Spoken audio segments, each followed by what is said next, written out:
Welcome to this portion of Rotary's webinar on public relations. We've got with us this morning Bob Hope. Bob is in charge of non-print public relations. Bob's with the Rotary Club of Atlanta. Bob, why don't you tell everybody a little bit about yourself before you get into the webinar, and you might also mention what in the world is non-print public relations. Okay, I appreciate it, Jeff. My background is I've been around a long time. I was the PR director of the Atlanta Braves years ago when Hank Aaron broke Babe Ruth's home run record, and then went into the PR agency business. I was in New York a lot of years with Burson Marsteller, which was the largest PR firm in the world, and then came back to Atlanta 17 years ago and started Hope Beckham Public Relations here in Atlanta. So I feel like there may be people who know more about public relations, but there's not anybody who has more experience in public relations. My area is, we call it non-print, but I'm also going to call it a little bit the modern version of what communications is today with the media. If you think about where media was at one time, our primary driving media was the newspaper.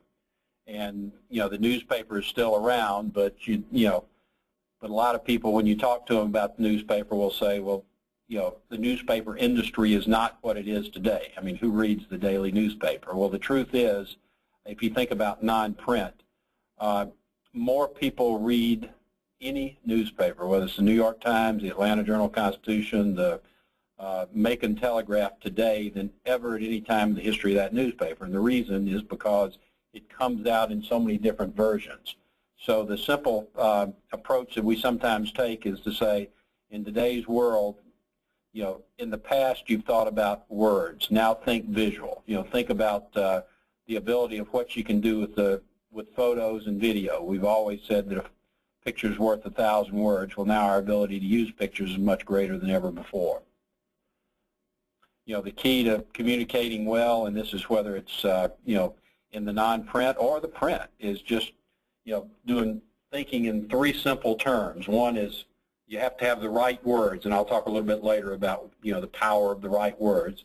You have to say it in the right way, and saying it in the right way today is much more complex, but also much more powerful than in the past, because there's so many ways through the social media, the websites, internet, so many different methods of getting to people, and then finally figuring out, if you've got a message, who really needs to know it. There are a lot of right ways to do it. There are a lot of people out there who can hear a message, but there are not a lot of people out there who need to necessarily know your message. When we talk about the right words, I mean, sometimes we just figure if we say something, people are going to hear it. But if you say something with power, they really hear it much, much better. We've all, I'll got to give credit where credit's due here, but Lou Holtz gives a speech, and he talks about how in business we all like to talk about our strategic plan. And he said sometimes we get caught up in the mumbo-jumbo and the terminology of business and don't really motivate people. If we want to motivate people to move, think in terms of the right words. If Martin Luther King had stood up in front of a crowd and said, I have a strategic plan, the likelihood is that nobody would have cared. I have a dream have much more power. If you look down the list on the right, you'll just realize that you can finish any one of those sentences. The power of that sentence, when it was delivered, transcended time. Say it ain't so, Joe. Fourscore. You know how to finish that. Yes, Virginia, there is a Santa Claus. I mean, these lines were written once, said once, but lived on forever. And that's sort of a goal in writing and communicating, is saying something with enough power that it's going to take on a life. We know powerful words when we see them. I mean, if you look at an easy judge, sometimes it's just T-shirts. If you look at a phrase on a T-shirt, the ones that really catch on are the ones that have the power of the words behind them.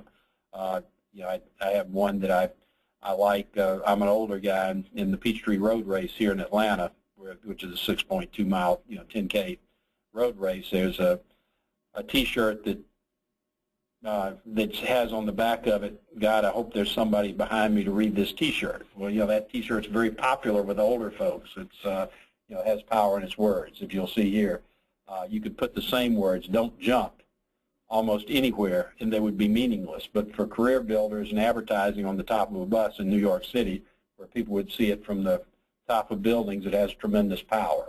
The New York Post in New York is notable for having just extremely powerful communication in its headlines. Here are a couple of examples of just how clever headlines. And then, certain funny. I put this one in as a funny one, I guess, is that "Go Dogs" is the popular call to action of the Georgia Bulldogs. Well, this person got clever and got on TV because they misspelled dogs. My guess is he knew how to spell dogs. The first rule of communication, and this applies to print communication and certainly non-print communication, is you got to be noticed. If nobody pays attention to you at all, you're not going to be effective. We're living in a time right now, when this is recorded, is during the Tebowism and Tim Tebow's miraculous comebacks in football, and just how just by what he's done, many, many more people are paying attention to pro football than ever before, because he's, for some reason, some chemistry, he's been able to make people pay attention. So be noticed is your number one rule. The Goodyear blimp, has become an icon. Certainly, I like this ad for Nike down in the right-hand corner. It's pretty powerful. It's not in this country. I think it came from Malaysia. But if you're going to put a regular billboard out there and expect to be noticed, some people are going to see you. If you have that giant Nike soccer ball that's crushed a car and you put it on a street corner as a billboard, everybody's going to notice. In the being remembered, there's something called a mnemonic. The mnemonic is your logo, your symbol. What is it, or even your mascot in some cases? What are the things that people identify with your message that are going to make it more powerful? That when they see it again, they don't even have to hear the words. They know what the message is. In our case, the Rotary, we know what the Rotary emblem stands for. You can put it up there and you realize it stands for all of the good things, the 4-way test, the service above self, the things that Rotary stands for around the world. We need to learn how to use symbols better as non-written communication. The Olympic rings, you see those rings, they're Olympic rings. The American flag, the American flag has tremendous power. All it is stars and bars and blue and red and white, but the symbolism of it means an awful lot. And by the way, a little side note, the national anthem of the U.S. is the only national anthem in the world. It's a tribute to a flag, which adds power to the emblem of the United States of America. You see the others and how they've become mnemonics. The message told right. Sometimes we think because we say something, people are going to hear us. But the boldness of Martin Luther, nailing the 95, nailing his message to the wall at the church, the cathedral, that's a message. There's power in that environment. Moses didn't just sort of walk down the hill and say, I've got 10 things I think we ought to think about. He came down with the tablets. Phidippides, the marathon, when he ran in 26 miles to report the victory at marathon and died at the feet of the emperor. That's, the drama and the power of how something is told is very meaningful. The right people, if you think about it, sometimes we want to get publicity for publicity's sake. Let's think about why do we need it. We want to inform people with a purpose. We've got to say, okay, this is the message we want to get out. So let's think about it. Why do we want to get it out? Do we want to change an opinion that exists, or do we want to reinforce an attitude that already exists? Do we want to create a new opinion or a new attitude? Just think it through when you're going to communicate something. In our case, sometimes it's as simple as we have a great speaker coming in, and let's just let the world know about it through the media. In a lot of cases, it's we've done really good deeds as our Rotary Club. Let's let other people know about it. Well, why do we want them to know about it? Because we want them to have the right opinion about Rotary. We want them to realize that what Rotary stands for is something they should consider as part of their lives, and continue on with the thought that, hey, if we're going to communicate, let's know exactly why we're going to communicate. In communication, simple is beautiful. We all like to say, let's sit down and write something, and then we'll typically write 4 or 5 paragraphs for something that really only takes 2 sentences. and simplicity is bliss in communication. I was in a program committee meeting one day, and we were talking about the pre-speakers and the speakers, and the pre-speaking time was like 6 minutes that we allow someone to stand up there and talk about something important in the community, and then our normal speaker speaks 25 minutes. And somebody was joking and said, well, think about it. Most of our speakers only have about 6 minutes of content, even if we give them 25 minutes of time. Well, if you continue to think of how you condense a message and make it as simple as possible, you can come up with these powerful words that really stick. What is news? I mean, anytime you're communicating, you need to think in terms of what's news and what's not. The definition that came out of a New York newspaper at the end of the 1800s was that news is when a dog is not when a dog bites a man. News is when a man bites a dog. News is something that breaks through the ordinary and is, captures people's attention. And if we're going to send out something that's not newsworthy, the best thing to do is just don't send it out. I mean, if it's the anticipated and if it's not updating people in any meaningful way, it's certainly not worthy of being publicized. A very basic thought in journalism is the inverted pyramid. It's an approach that's good for all of us to know. It's put your most important words in your first paragraph, your very most important words in your first sentence, and then if somebody doesn't pay attention to the second paragraph, third paragraph, fourth paragraph, they get the message. So always think in those terms, whether it's non-print or print media you're dealing with. The options today are just incredible. When we talk about non-print publicity or communications, I just put a few of them on the screen, but every one of these effectively communicate. In our business, 15 years ago, when you were doing a report to a national client and you were publicizing something, you go in and you'd feel really good if you had a 1.5 million impressions or 2 million impressions. You're in the millions. In essence, you've gotten the word out and a lot of people know about it. In today's world, if you walk away and you can't give a report that there's 1.5 billion impressions, you feel like you've really failed because the options are so many more. I mean, today you have every radio station has a website, and they'll post news on their website. Same thing with TV stations. You have many more people read even the national publications. Business Week online is read by more people than the printed Business Week, and those are the traditional or the non-traditional media, the non-print normal media. Just make a list of all of them that are out there and use them as you can. People do read them. Some basic tips to Rotary clubs. The first one is think visual first. You have in today's world, there's a website, Vimeo, and we'll talk about it a little later. The district is encouraged, every club, to upload on the Vimeo any video that they have, and then that allows us as a district to publicize it, to use it at the district conference, to do many, many more things with it, and also for the club to send it to its local TV station. Video is so easy to capture now, and even the smallest video cameras are HD, which means they're television quality. So use it. Don't stick solely with printed words. Tell your overall story well. Anything told out that's not told in context to the overall. I mean, if somebody knows that you're having a tree planting day, and they hear that Rotary's doing it, and they don't have a clue what Rotary is, that's not going to have near the power if you don't go on and explain why they should care that Rotary's doing it, that the Rotary Club has a tradition of doing good things, service above self, four-way test, all of that. Explain it in context when you do something. Tell your overall story. Think of the easiest ways to communicate. You ought to have on an ongoing basis just alerts that go out.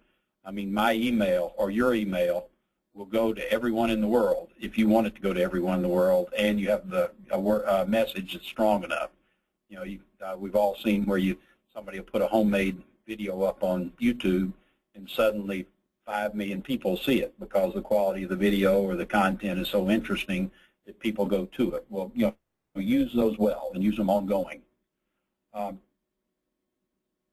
Use publicity for validation and attention. Validation is what we talked about earlier. Rotary is important. Most clubs have issues with getting more members. Well, people will say, Rotary is a great place to network, and we'll, push that. But there are a lot of great places to network. Most people who want to be engaged with Rotary want to be engaged with Rotary because of the mission of Rotary, and the validation of that mission is something that should come across in your communication. Use events for emphasis. So we talked about, I mentioned a tree growing day. We're doing one with the Atlanta Club where we're going to plant trees as part of the overall mission, or overall, I guess, directive of the Rotary International president. Well, we're going to get out there and do that, and we're going to publicize it. And it's an event. We could go out and do it quietly on our own, plant trees, and it really wouldn't have the impact. But by doing it as an event, it's publicizable and has a lot of, it's a way to emphasize what we're doing. Use the website as a reference. In the beginning, when websites first were out there, people would say they're online reference sources, online library, and then we got more and more clever with them. They do more things, and we sort of drifted away from that primary use. But always make sure your website's up to date. I know I go to a lot of the Rotary Club websites to check and see if they have video and pictures and things like that for use by the district, and some of them are very good and up to date. Others aren't up to date at all. So it only makes sense to assume people are checking your website and keep it up to date. And then, the nice thing about Facebook, say, I'll use it as an example, any social media, you can put anything there and you can subdivide it. If you were going to have a tree growing program or a tree planting program for your Rotary Club, you could have a Facebook on the page. It costs you nothing on a specific program within the club. You don't have to just have an overall club Facebook. You can, subdivide it, put them up there, use them when you need it, and then, take it down when you don't. So it's, with all this stuff out there free, making the most use of it just makes good common sense. Obviously, it takes somebody who knows how to do it. It takes somebody's time dedicated to getting it done, but it's an option that we have. Here are a couple of things that are Rotary specific to look at. The first one is every club should think about uploading your video onto Vimeo.com. Vimeo.com is a free uploading service for videos. We use it as a district. There are a bunch of them up there right now. You'll have a good time just going to it. And what you want to do, where it says put in your password, is put in Claire Lucy, C-L-A-I-R, no E, Lucy. Those are my grandkids. Just put in those two names, and that'll take you into the District 6900 video library, and just add your videos. If you want to download their videos and use them in some way, that'd be great. Our goal is to keep these videos flowing out to the media, and as really important stories come in, use them with the media, but at the same time, we're going to look at the district conference and compile these videos and use them as evidence that all clubs do good things, and just to showcase the best work of Rotary. Send any photos you have to me. That's my email address. Whenever you do something, just think about sending the photo, and then I'll figure out where it can be used. I'll get it out to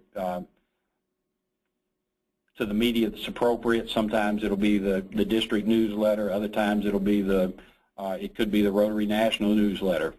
I'll move those things out to the places, and then you also certainly should think in terms of the district newsletter yourself and sending updates to Jackie there.